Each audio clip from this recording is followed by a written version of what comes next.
non nga apesa message na bomba te message ya mutu nyonso na lobaka exemple pe ya kapé ba musicien mondain net ba fali na pesaka na lobaka tout le monde na bomba fali na moi c'est na esuka wa pitilelo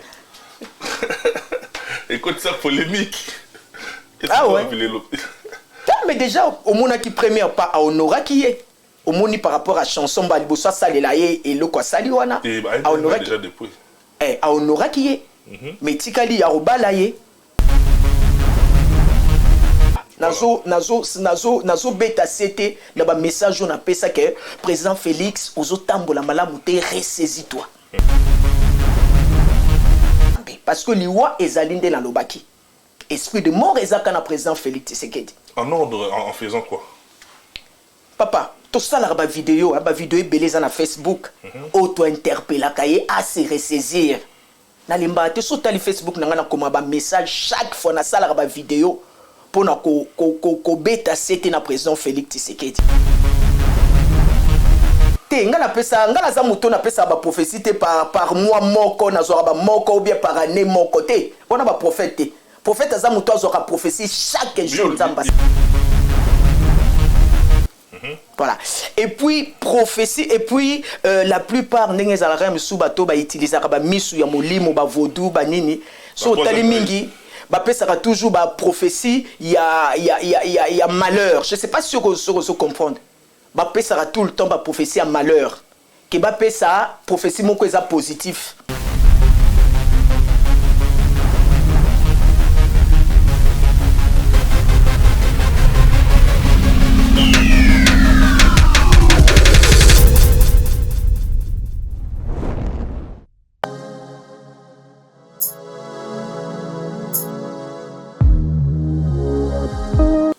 Mesdames et messieurs, comme vous le savez très bien, j'ai toujours été très heureux en tout cas de savoir que vous qui nous suivez à travers les mondes, vous ne cessez, n'est-ce pas, de nous témoigner votre confiance et laquelle confiance a toujours été et demeurera toujours, n'est-ce pas, une marque de considération qui va continuer à nous pousser à travailler d'arrache-pied pour produire un travail de qualité. Il est derrière toutes les caméras ainsi qu'à la réalisation, M. Ghislain Massamba, l'homme le plus têtu de la planète. Merci beaucoup, cher ami, pour le travail que tu ne cesses d'abattre. Et dans ce nouveau numéro, je suis très heureux en tout cas. Nebo Messana Kolanarabiso, et aussi c'est la simple.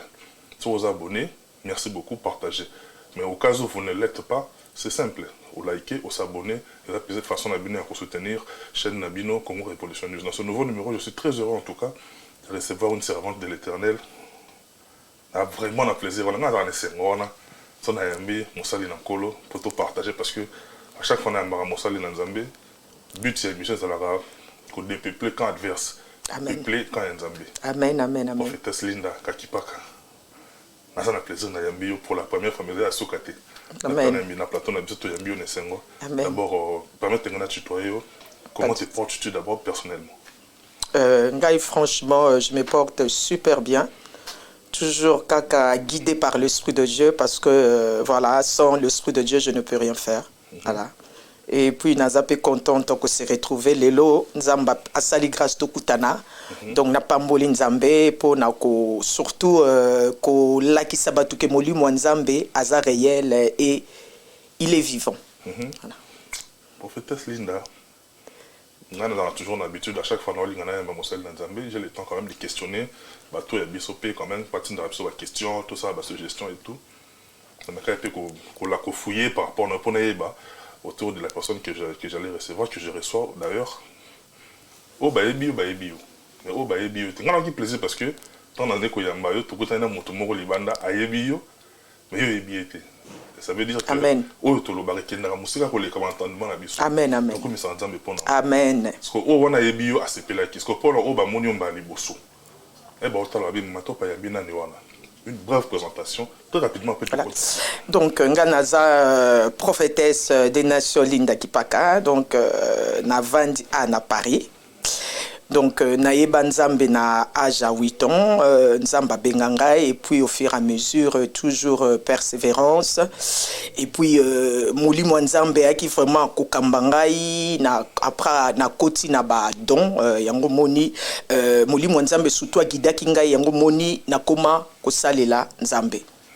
Voilà. Prophétesse Linda, Kouta na Linda déjà vraiment prénom na Linda déjà prénom na ngai pour herba botaka biso ba pesa biso to ebi nom et puis poste nom après ba pesa biso Linda kombo ya ndako hein voilà prophétesse Linda voilà Kouta ngana to bato sa Kouta na Linda bébé Linda sœur Linda tantine Linda a prophétesse Linda to komi wana ndenge parce que prophétesse déjà et ko ya par rapport ya musala na kolo kolongwana Linda ordinaire wana prophétesse wana il a dit sur base de quoi et puis il a dit parce que nga déjà na koli déjà ndé na lobi na yebaki nzambe déjà nga mona âge à 8 ans ni papa ni maman abandai ko guider ngai donc au fur et à mesure donc déjà bato ba yebinga ba yebike na koli na Paris awa donc na koli toujours nazaki toujours na makambo nzambe parce que j'ai évolué dans l'église Source de Grâce na Saint-Denis, derrière la gare. Donc, Kunande n'a évolué, pasteur Akoufa Koutou n'a évolué à Kuna. Et puis, au fur et à mesure, Nzambe a commis Kolobelanga. Et puis, na yaki susu, kokende pa ya na koma ki ko prier, et pas prophétesse, et pas ya prophétesse Mokwazaka na Paris. Donc er na zo prier kune puis nzamba tushaki ye nandenga achaki nga loboko a prophétiser kingai et puis ba don ngai au misusu parce que don ya guérison wana na zalaki nango automatiquement mais après d'autres dons et ya kikufungwama voilà spirituellement nani père spirituel là père spirituel nangai comme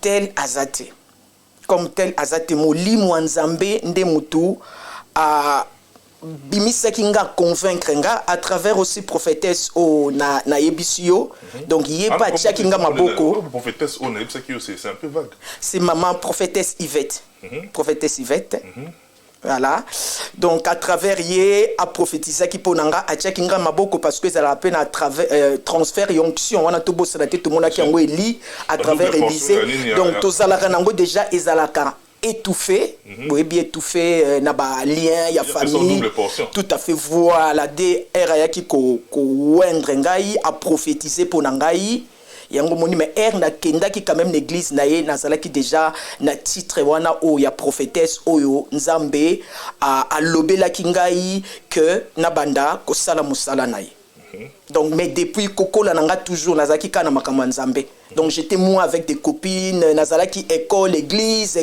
c'est comme ça que je vécu chez mes parents à Franconville. C'est un plaisir à toi faut pas comprendre à qui nous avons affaire.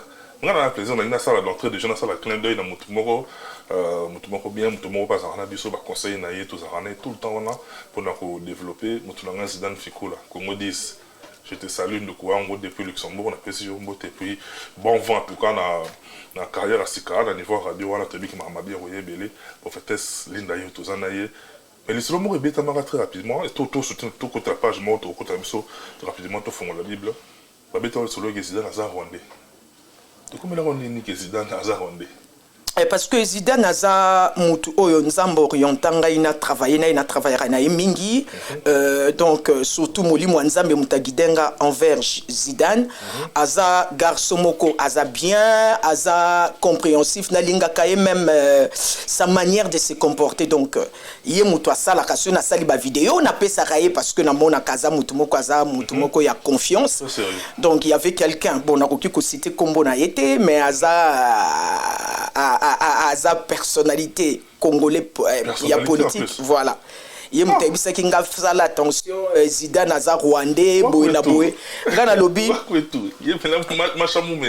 tout à fait nga j'étais révolté Nathalie na lobby azala peu importe biso to za basali na nzamba azala rwandais azala suki somalia azala suki nani ça m'intéresse pas donc azo sala musala na ye na kokende place pour biso nga naza musala na nzambe la parole de Dieu ezoloba na biso aimez-vous les uns les autres donc naza na temps ya ko lukate ko sala ba division parce que il est pas congolais na kende et pas na kende pas na yete po non nga nazalaka na ba injustice wana te parce que l'esprit de Dieu aza mutu moko aza juste Donc, je suis aussi le pas. Et déstabilisant. Au contraire, tout le temps. Au contraire, pas continuera toujours. Il y a que ça là service on a Sengarai. Donc, Zidane vraiment Zamba Pambolaï. Voilà. En tout cas, il y a vraiment Wakwito. Zidane Fikula a parlé. Zamba Pambolaï. Tout à fait. Tout à fait. Sur la monnaie Zidane, on a appelé depuis Liverpool. José Chingo de Liverpool. Master Ngandi on a donc na ibité na lelo ndenge nini prophétesse to kota na 50 sujet siko on a musique là ce to koti parce que le domaine où on a la prophétie ils ont battu belé ba koya pe na ngote nous avons mon angolo la prémonition nous avons angolo la lecture ya ba signe ya ba temps nous avons au sali analyse au PC conclusion et puis à la fin bien en prophétie. D'abord c'est quoi une prophétie? Quand on parle de la prophétie, tout le monde a déjà que Moli Mwanzambe, sur Talinga, au monde a bien ministère, ministère prophétique du Saint-Esprit. Donc quand je prêche, tout ce que je fais, Natira toujours Moli Mo Santu Liboso. Pourquoi? Parce que yende muto a révélé des choses cachées. Voilà. Donc ça un peu guide nangai mutalobe la kanga ernio soto solarane comme j'ai dit tout le temps mon ami fidèle de chaque seconde c'est l'esprit de Dieu. Donc prophétie eza soki molimo nzambe azolobe la ngai apesinga message. Il y a prophétie et il y a une déclaration prophétique. Bon, le nom azolobe la prophétie. C'était rapide. Nalingi o tete tous en ont la prophétie parce que tout bana eza chaîne d'émission tout bana ya souvent. Le tous en ont la prophétie kaka. Prophétie eza soki molimo nzambe azo révélenga le futur, pas le passé. Donc le futur makambo ezo ya parce que un prophète déjà azamuto azalaka en communication na nzamba à tout moment. Et on mona ka mo bat ba mona nga misu na disparaître net bo na uti 3 mois j'étais en retraite donc na uti obi makala mingi tinaza ki vraiment hors ya réseaux sociaux. Donc un prophète azamuto ya yoka kasoki nzamba lobi donc ozawana concentré pose surtout ba message pour pesa ba nation pesa ba pays c'est ça o ba benga ka prophète donc molimo santu nde mutazo révéler nga le pas le passé mais le futur les choses qui vont arriver c'est ça la prophétie. On est tous d'accord que il y a plein de prophètes prophétisa et salama pété ce qu'on a kawana ne bande konde ba kosaki biso to nzambe abosani alors que nzambe za parfait abosana ngate. Ben il faut savoir déjà ezana ba prophétie au molimo santo alobi ezana ba tumsupe ba kenda na ba vaudou ou epesa ba message. Voilà ba domaine ezebele. Mais comment différencier comment le savoir que oh yeza Nzambe oh yeza Nzambe. Pona koyeba c'est tout simple papa. Pona koyeba c'est tout simplement. Comment? Tout na molimo nzambe est-ce que le prophète a révélé est-ce a révélé soukaza aza vrai ou faux? Il y a que ça à faire. Voilà. Et puis prophétie et puis la plupart ndenge zalaka misu bato ba utilisaka ba misu ya molimo ba vaudou ba nini so tali mingi ba pesaka toujours ba prophétie il y a malheur. Je sais pas si vous comprendre. Ba pesaka tout le temps ba prophétie à malheur. Que ba pesa prophétie moko eza positif. Je sais pas si vous comprendre. Voilà. Donc prophétie soki nzamba lobi papa prophétie au molimo santo lobi et ratakate et salamaka toujours parce que nzamba koki ko salate que son prophète a échoué. Je sais pas si vous comprendre. Donc moi je bato ba yebinga je prophétise quand Dieu parle. Quand Dieu ne parle pas je ne prophétise pas. Papa, il faut que tous les jours nous aurons prophétie chaque jour nous aurons message. Tous les jours. Papa, mais prophète azamuto sur la nzambe ernio sot. Ezala ba prophétie nangai, ezala lobby vend samedi nangai automatiquement il faut na yeba makambo ko ya positif ou négatif, c'est tout à fait normal. Avant la zone, on a prophétie oh des choses ça. Ba message est belé papa ba message est belé pour na koki koloba ba message nyoso te ba message est belé. Ba message est belé ndenge na loba ki toujours nazo continuer ko benda famille ya président Félix Tshisekedi Matoyi que bazala vraiment vigilant comme j'avais prophétisé que liwa eza toujours donc liwa et longwete. Ndenge beta c'était pour na sujet wana. Liwa et longwete. Liwa et kolongwa ce que le président na ba vidéo na sala azo amitié en ordre ayoki makambo ba prophète oyo bazo yebiso uti panzambe parce que liwa ezalinde na lobaki esprit de mort ezaka na président Félix Tshisekedi en ordre en faisant quoi papa to sala ba vidéo beleza na Facebook auto interpellaka ye à se ressaisir na limba te so tali Facebook na ngana koma ba message chaque fois na sala ba vidéo pour na ko beta c'était na président Félix Tshisekedi pour aza moto na apprécier parce que na bunda na son père était là na zalaka moto na banda ko soutenir père na ye na banda ko bunda pour na parti wana donc je me connais voilà je me connais et puis pour azotambola bienté azotambola bienté na makambo ebele comment ça faut na lobby il faut koyeba kana minute mboke zotambola malamu te tozala clair il y a rien ils ont visible il a besoin de prophétie il a visible te o eza prophétie o eza loko o nazoloba nazo beta c'était na ba message on appelle ça que président Félix ozotambola malamu te ressaisis toi pour azalaki na faveur mandat ya mibale wana na pesa ki pe message wana je crois le mois de juin na pesa ki message wana mais ba makamu mingi oyo président Félix azosala nzamba sepeli na ngote yango moni nzamba révélaki esprit de mort ozo comprendre bako linga bako assassiner bako bomaye pour papa ngana loba so nzamba lobi ngana zawana tepo parce que nazo pesa message po ba yambanga basala non ngana pesa message na bomba te message ya mutu nyonso na lobaka exemple pe yaka pe ba musicien mondain net ba fali na pesaka na lobaka tout le monde na bomba fali na moi c'est na esuka wa pitilelo écoute ça polémique ah ouais mais déjà au monde qui première pas à honora qui est au monde par rapport à chanson balibosa salela et le quoi sali wana à honora déjà depuis à honora qui est mais tikali ya robala ye abala déjà non abala ye oh abala déjà non abala non abala familialement déjà on est faisait la représentation abala ye on est faisait la représentation ils ont la parenthèse au plus sa prophétie il a fallu nana bandeko peut-être balanda moté nzamba lobaka non il y a pas toujours na président Félix nzamba ki kolakisanga ke bon nakoki koloba makamusu te po eza quand même privé ya batu nga naza quand même toza quand même na sagesse toza quand même na sagesse par rapport à batu ndenge balobaka mabe po na nana ndenge ba critikaka ye ndenge basalaka bo fali pour paper à réfléchir ça qui mingi azomona ndenge mwasi na ye ndenge bat ba humiliaki surtout patience OP à umelipe sans oublier umelipe na mobile na ye donc c'est tout à fait normal il faut honorer à la kisabatu ndengo bakanisaka les passer na ye parce que bato belé baza toujours focaliser ko finga ye pona les passer na ye donc wana na kokolo baté les passer na ye ndezo et affecta qui et affectaka pe mobile en même temps ndenge bat ba critique kaye yo mobile amona ki pe à lancer les peu aux hommes chanson on n'a pas qui toko et bimi voilà malgré na yo kakatete na yo kakate mais na Facebook tout le monde a raté papa tout le monde a ka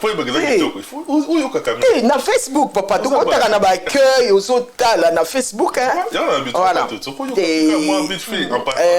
non franchement non na yo ka pensate le pas peut-être ce que me na Facebook bon ça arrive hein tout ça bat peu me to circulater koyokate papa koyokate mais tout le monde a un accueil aux balancer au moni me sous batie vidéo me so moni boy c'est tout à fait normal tout ça bat peut te contrôler quand moi puis ba musicien tout ça la page na bango tout ça contrôler ba tout ça ba sacolite voilà tout ça va ça connaître mingi na kota ke pas et pas monsieur Kofi Olomide parce que na ebike aza mutu oyo nzamba robele la te wana mbala sima déjà na kota kakuna parce que ndenga zawana nzam ndenga zawana ko salela nzambe ndeka na lobaki ya kokufa te lokola papa we mandenga kufa te voilà aozala voilà un peu le président Félix obi président Félix mboke zo qui ne bien te aux hommes esprit de mort et le moins à noter esprit zakaka papa esprit de mort ezali assassiné zali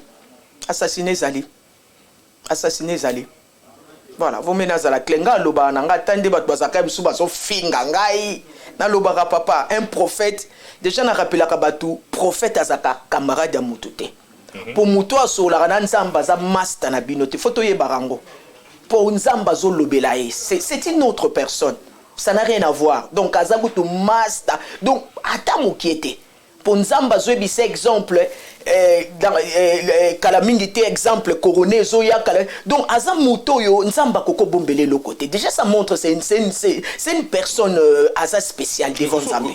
Déjà au bétara les solo il y a covid. Après Covid, les solos mususu zati, maladie mususu.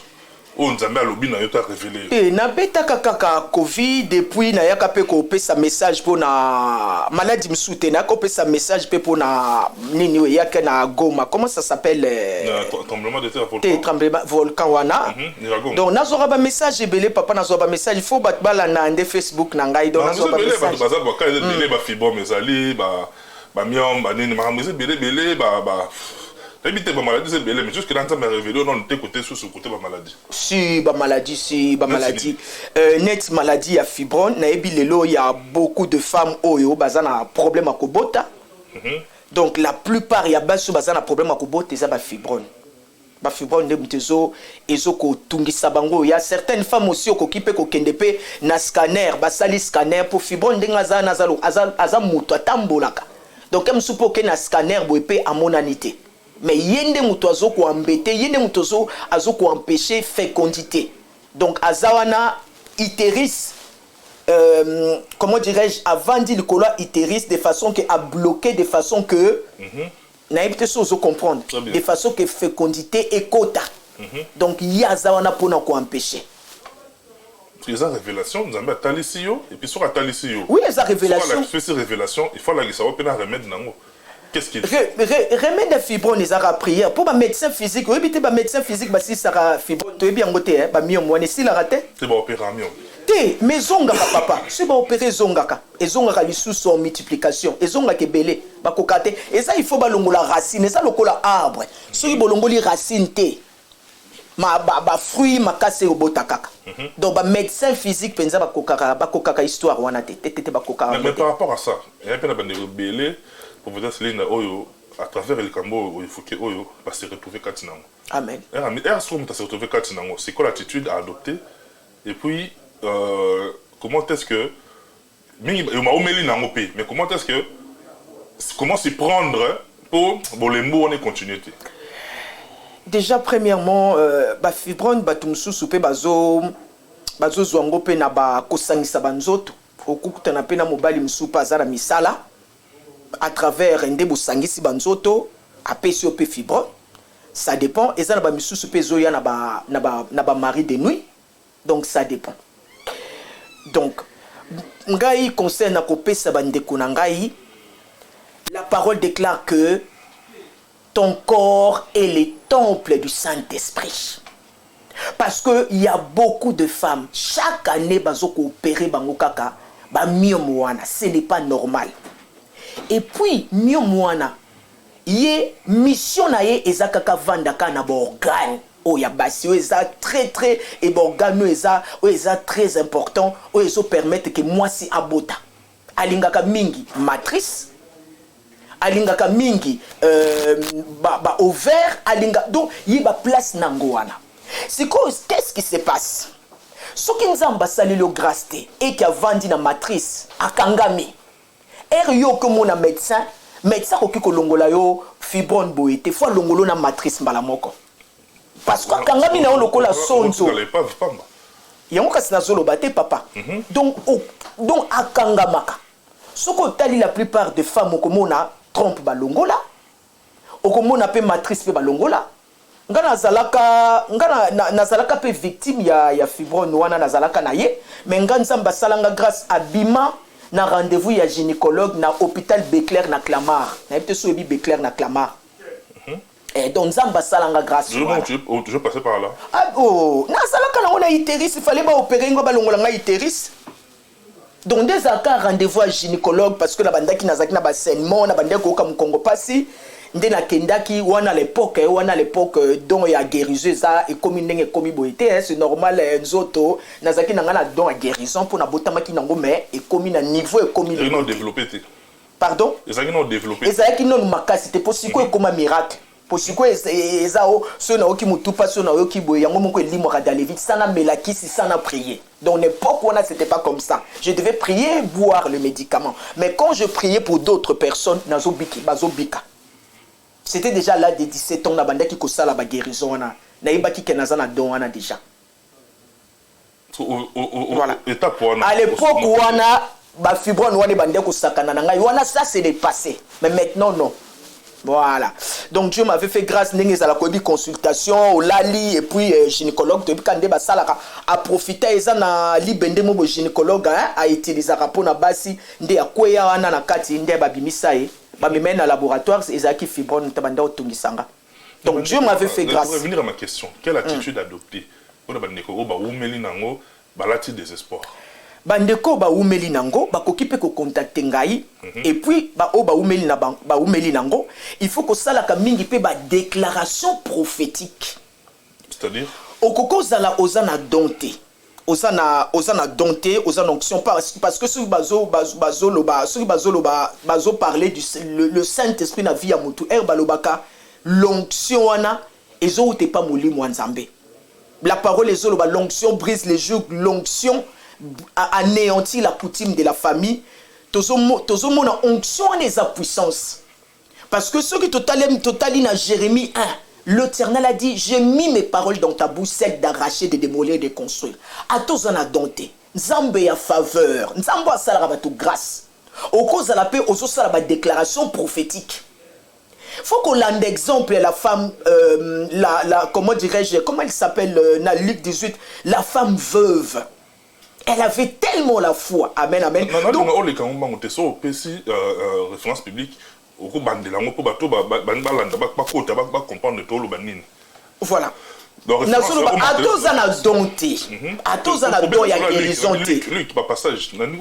Na Luc 18. Donc, histoire, il y a femme il y a femme veuve. C'était une femme qui avait tellement soif de Dieu. Azalaki na foi. Parce que Nzamba Lingakaba tient en première position. C'est très important. Tout à fait. Aujourd'hui, beaucoup de chrétiens, bungisi bolingo bazalaki nango na Nzamba auparavant. Tango babandi bolingo amour fou na Nzambe. Po Nzamba Lingakaba adoré. Lingakaba linga. Et donc, olula Nzambe. Koleka biloko nyos. Donc, attitude à quoi adopter déjà. Et ça, c'est ça la déclaration. Il y a na lobby la femme, na Luc 18, il faut batanga kango bazwa assurance comment cette femme-là a persévéré. Dans Luc 18, Mobimba. Batanga, il y a histoire à Luc 18, à partir du verset 1, batanga tina c'est parce que ça histoire Mobimba. Donc, et puis, il faut bailler ba parole en Zambo parce que batu ba ignoraka. Parole autozomona. Nangina beta c'était parce que nazaka na révolte. Pourquoi? Dans la révolte.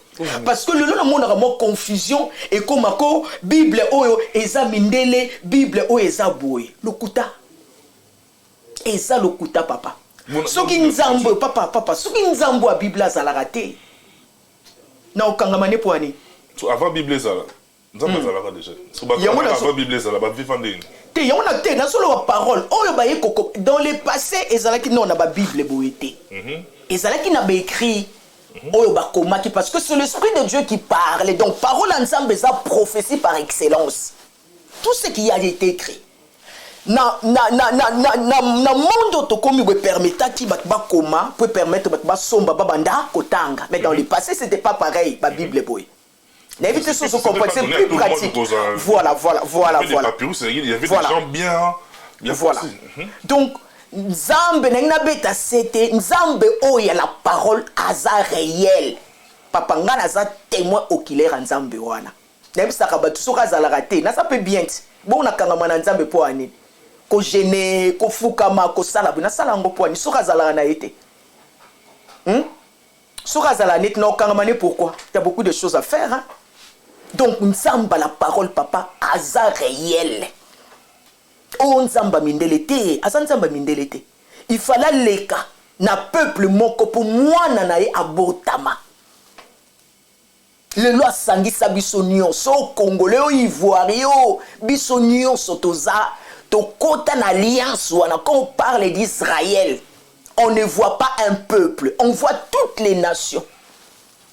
ça soit Congolais, ça soit Camerounais, biso yoyo bana Israël.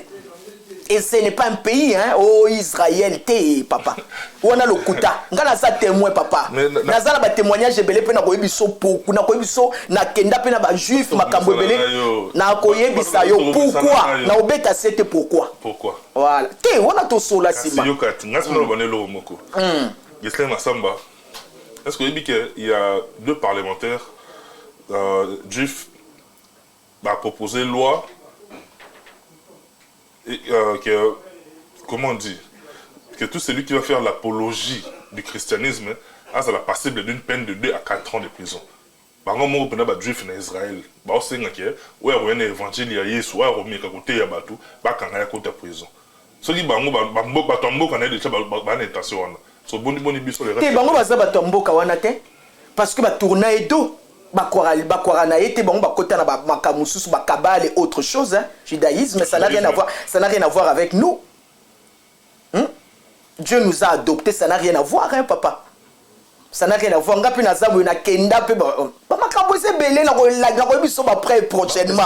l'autre côté, biso yeyo, biso Israël, biso.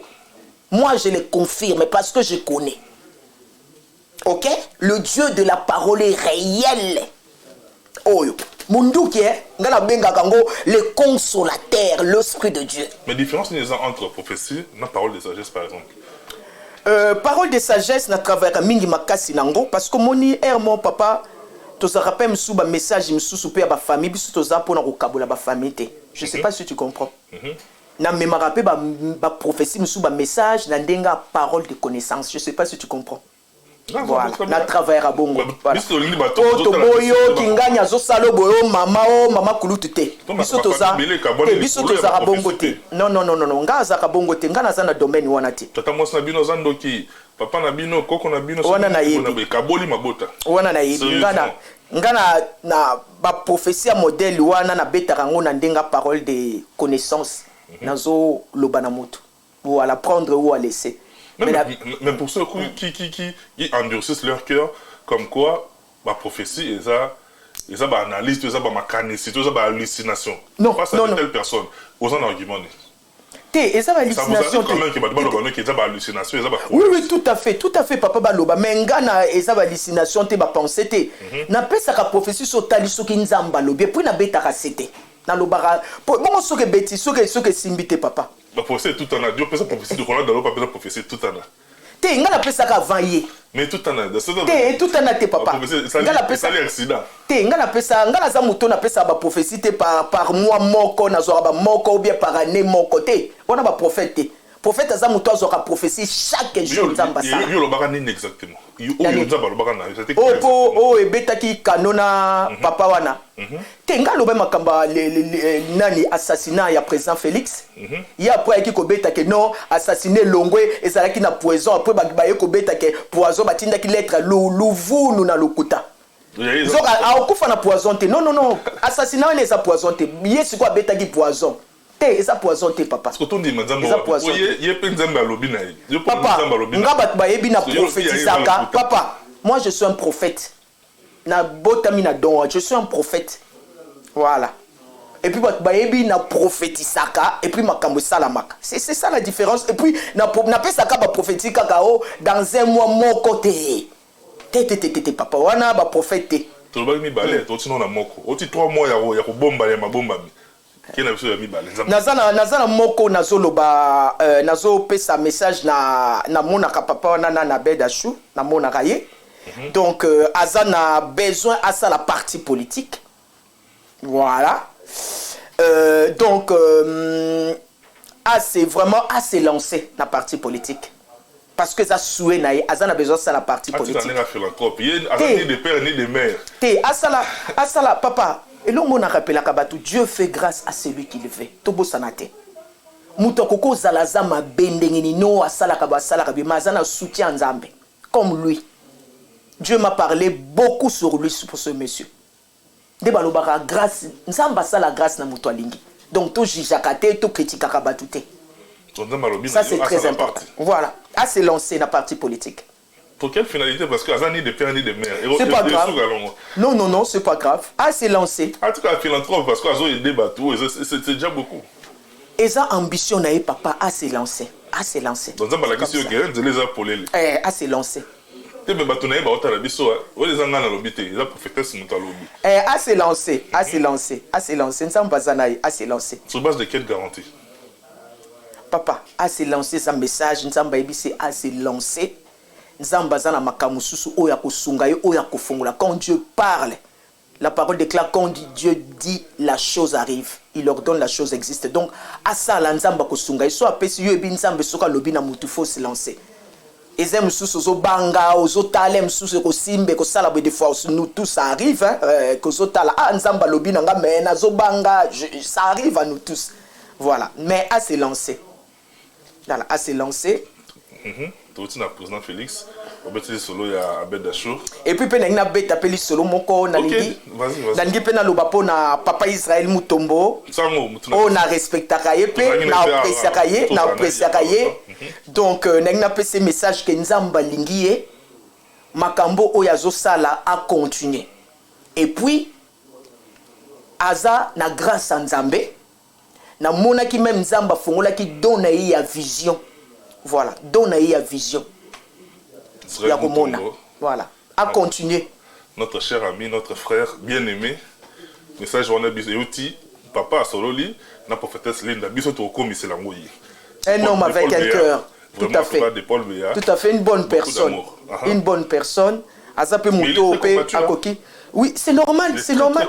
C'est normal, on a ça qui même message. C'est normal quand vous passez un moment difficile là où tu passes, on a ça qui est sur Facebook. C'est normal, Aza. Bateau yo na kosenga même président Félix a ceux qui a koki ko intégrer a zo quand même place au sein non ça n'a rien à voir papa nzambe sur azana mutu poison et simbara mutu wana parce que y a la protection de Dieu derrière donc ça marchera pas.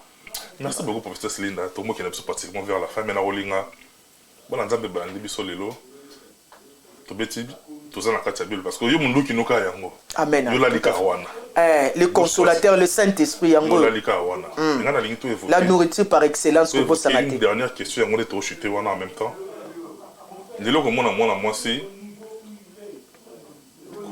Prêcher, pour certaines personnes, ça donne l'impression que ceux qui ont avancé ma casse na Bonzambé, ça rend dur de caractère. Est-ce que vous posez victime non? Oh, nous, c'est que c'est